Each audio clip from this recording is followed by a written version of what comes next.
Wow, napakagandang farmhouse dito sa Alfonso, Cavite. This one is for sale for 25 million pesos. Ito pala ang mukha niya sa gabi, oh. Actually, napanood yun na ito sa ating YouTube channel kay Ray Miliada TV. So, ito is for sale for 25 million pesos.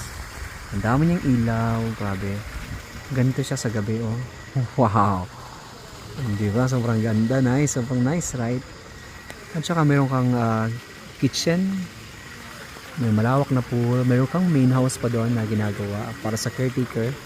And para sa owner.